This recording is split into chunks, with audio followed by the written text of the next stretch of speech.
Break के बाद आप सभी का बहुत स्वागत है सी न्यूज़ भारत में। नमस्कार, मैं हूं रत्ना। वक्त हो गया छत्तीसगढ़ बुलेटिन का। बात होगी दुर्ग की, जहां दुर्ग में फुटबॉल को लेकर युवाओं और बच्चों के बीच जबरदस्त उत्साह देखने को मिल रहा है। अगली खबर भी दुर्ग से है, जहां भिलाई के मैत्री बाग में भीषण गर्मी को देखते हुए जानवरों और पर्यटकों के लिए विशेष व्यवस्थाएं की गई। तमाम खबरों पर विस्तार से चर्चा करेंगे। दुर्ग में फुटबॉल को लेकर युवाओं और बच्चों के बीच जबरदस्त उत्साह देखने को मिल रहा है। AFC लाइसेंस प्राप्त कोच खौतीम घोष पिछले 16 सालों से खिलाड़ियों को प्रशिक्षण देकर उनके सपनों को नई दिशा दे रहे हैं। कोच घोष का लक्ष्य दुर्ग और छत्तीसगढ़ के प्रतिभाशाली खिलाड़ियों को राष्ट्रीय स्तर तक पहुंचाना है। उनकी एकेडमी में खिलाड़ियों को आधुनिक तकनीक के साथ साथ फिटनेस, टैक्टिक्स और इंजरी प्रिवेंशन की विशेष ट्रेनिंग दी जाती है। खास बात यह है कि यहाँ लड़कों के साथ साथ लड़कियाँ भी बेहतरीन प्रदर्शन कर रही हैं। कई खिलाड़ी स्टेट लीग से लेकर इंडियन विमेंस लीग तक का सफर तय कर चुकी हैं। हालांकि बेहतर सुविधाओं और स्पॉन्सर्स की कमी अब भी एक बड़ी चुनौती बनी हुई है।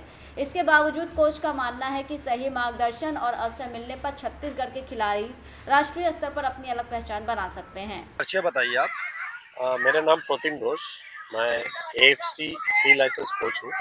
क्योंकि ग्राउंड को देख के ये प्रतीत हो रहा है कि ये फुटबॉल ग्राउंड है, और फुटबॉल ग्राउंड में भले यूनिटी कितना भी हो, लेकिन एक ग्राउंड प्ले ग्राउंड होता है, खेल की जगह, जहाँ लोग अपने आध्यात्मिक लाइफ को वरन कुछ सीखते हैं। क्योंकि ये एक ऐसा प्ले ग्राउंड है, कहीं ना कहीं एक सीखने वाली जगह है और लोगों को एक मेज में जोड़ने वाली जगह है। और कितने प्लेयर यहाँ टीम एफर्ट के लिए खेलते हैं। अभी तो फिलहाल में गर्मी में बहुत ही भीड़ है, और ये हमारा जो एकेडमी है एलिट फुटबॉल एकेडमी, ये साल भर चलता है और हम साल भर बच्चों को ट्रेनिंग देते हैं। और अभी फिलहाल 80 से 90 बच्चे हैं जो अलग अलग ग्रुप में अलग अलग एज कैटेगरी में खेल रहे हैं।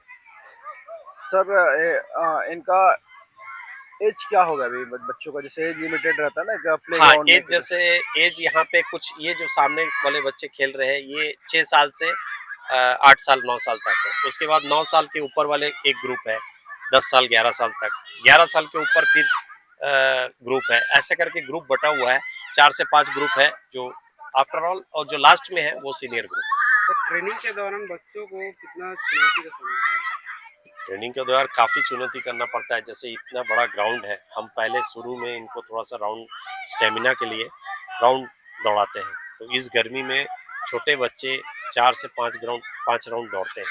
तो मान के चलो 400 मीटर का एक राउंड है, तो 1600 मीटर हो जाता है उनको दौड़ना। उसके बाद फिर हमारा ड्रिल्स रहता है, ड्रिल्स के बाद फिर ये अपना मैच खेलते हैं। तभी बच्चे सीख पाएंगे, आगे के लिए वो तैयार हो पाएंगे।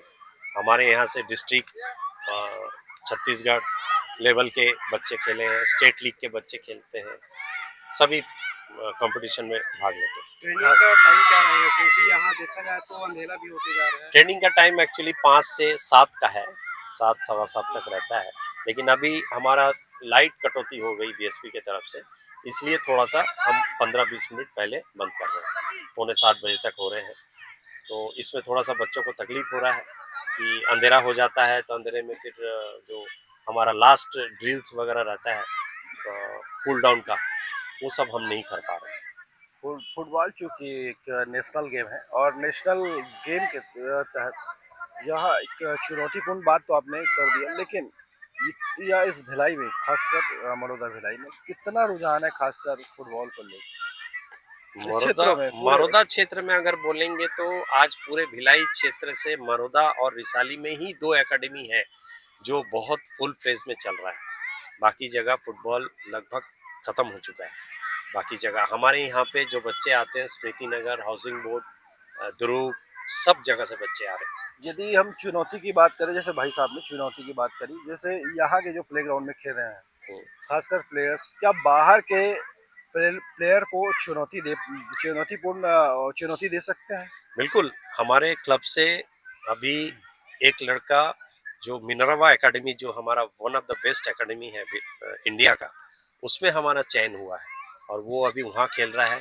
एक लड़के को मैंने अभी सुदेवा भेजा था। भिलाई छत्तीसगढ़ से सी न्यूज़ संवाददाता धर्मेंद्र गुप्ता की रिपोर्ट। भिलाई के मैत्री बाग में भीषण गर्मी को देखते हुए जानवरों और पर्यटकों दोनों के लिए विशेष व्यवस्थाएं की गई हैं। प्रबंधन द्वारा शेर और बाघों के एनक्लोजर में आर्टिफिशियल वाटरफॉल और स्प्रिंकलर्स लगाए गए हैं, जिससे तापमान को नियंत्रित रखा जा सके। वहीं हिरन, सांबर और ब्लैक बक के बाड़ों में बड़े स्प्रिंकलर सिस्टम की मदद से ठंडक बनाई जा रही है। पक्षियों और बंदरों के लिए हरे नेट लगाए गए हैं, जो उन्हें तेज धूप से बचाते हैं। पर्यटकों की सुविधा के लिए परिसर में ठंडे पानी और वाटर कूलर की पर्याप्त व्यवस्था की गई है। मैत्री बाग प्रभारी डॉक्टर नवीन कुमार जैन के अनुसार जानवरों को गर्मी से राहत देने के लिए विटामिन और इलेक्ट्रोलाइट्स भी दिए जा रहे हैं। करीब 400 जानवरों की देखभाल के लिए 50 कर्मचारियों की टीम तैनात है। गर्मी के बावजूद प्रतिदिन लगभग 2000 पर्यटक मैत्री बाग पहुंचकर वन्य जीवों का दीदार कर रहे हैं। विगत कुछ दिनों से भीषण गर्मी पड़ रही है और मैत्री बाग प्रबंधन ने खासकर चिड़ियाघर के जानवरों की विशेष व्यवस्था की है। हमने जो वाइट टाइगर के इंक्लोजर में आर्टिफिशियल वाटरफॉल और स्प्रिंकलर लगाया है, साथ साथ हम उनको दिन भर पानी से स्प्रे करते रहते हैं और टाइफाइड चटाई उनके इंक्लोजर में लगाई हो, जिसमें पानी डालने से लगभग 2 डिग्री से 3 डिग्री टेम्परेचर नीचे हो जाता है और इंक्लोजर में ठंडक बनी रहती है। साथ साथ हमने जो हिरण के बाड़ा है और सांबर का बाड़ा, ब्लैक बक के बाड़े में हमने मोटर से लगा के एक बहुत बड़ा स्प्रिंकलर सिस्टम लगाया है, तो दिन भर चलता है और पूरे इंक्लोजर में ठंडक बना रहता है। और जो चिड़ियाघर में बंदर और जो चिड़िया लाइन है, उसमें हमने हरा नेट जो लगाया है, लगभग वो 75% गर्मी को रोकता है और इस प्रकार से पूरे मैत्री बाग में जानवरों को गर्मी की तपिश से बचाव किया जाता है। आवाजाही करने वाले लोगों के लिए क्या कुछ सुविधा है, खासकर पानी को लेके, क्योंकि जल समस्या गर्मियों में काफ़ी रहती है, हर जगह ये समस्या बनी रहती है, यहाँ है कि नहीं है? यहाँ पे आने वाले पर्यटकों के लिए विशेष व्यवस्था की गई। आप जैसे जू के अंदर प्रवेश करेंगे 2 वाटर कूलर लगाए गए हैं और जगह जगह हमारे टैप नल लगे हैं जो ड्रिंकिंग वाटर है, तो किसी भी पर्यटक को पानी के पीने की सफिशिएंट व्यवस्था की गई है यहाँ पे। जैसे इंसानों के अंदर एक इरिटेशन होता है, जानवरों के अंदर जब इरिटेशन होता है तो उस माहौल को कैसे आप लोग हैंडल करते हैं? जनरली हम लोग जब खासकर जब गर्मियों में थोड़ा सा स्ट्रेस होने के कारण इरिटेशन होता है, तो हम उनको उनके वातावरण में ऐसा नेचुरल हैबिटेट प्रोवाइड करते हैं, साथ में उनके विटामिन और उसकी दवाइयाँ उनके खाने में डालते हैं, जिससे उनको स्ट्रेस फैक्टर कम हो जाए। वैक्सीनेशन का क्या है इनका, कितने दिन में इनका वैक्सीनेशन तो देखा जाए तो बहुत ही रेयर एनिमल में किया जाता है, जबकि जब यंग वंग होते हैं टाइगर्स में कुछ ऐसी वायरल डिसीज इनके लिए किया जाता है, लेकिन अडल्ट में वैक्सीनेशन नहीं किया जाता। या कितने स्टाफ है टोटल? अभी हमारा जो चिड़ियाघर और गार्डन मिला के लगभग 50 का स्टाफ है और वर्तमान में लगभग 400 जानवर हैं मैत्री बाग में। अभी आवाजाही कितना है सर, क्योंकि गर्मी को देखते हुए? गर्मी को देखते हुए खासकर जो शाम को ठंडकता बढ़ती है तो हम देखेंगे कि आने वाले पर्यटक की संख्या बढ़ जाती है। लगभग 2000 पर्यटक पर डे आ रहे हैं। Per day. और कुछ ऐसी सुविधा जो चूक है, जो आने वाले समय में चूक को ना देखते हो, उसमें एक बड़े बदलाव को किया जाएगा? कुछ हमारे एक्सचेंज चल रहे हैं दूसरे चिड़ियाघर से और आने वाले समय में कुछ नई प्रजाति यहाँ पर आने वाले हैं जो पर्यटकों का आकर्षण का केंद्र रहेगा। दुर्ग छत्तीसगढ़ से सीनियर संवाददाता धर्मेंद्र गुप्ता की रिपोर्ट। बुलेटिन में फिलहाल इतना ही। देश और दुनिया की तमाम बड़ी खबरों के लिए देखते रहिए सी न्यूज़ भारत।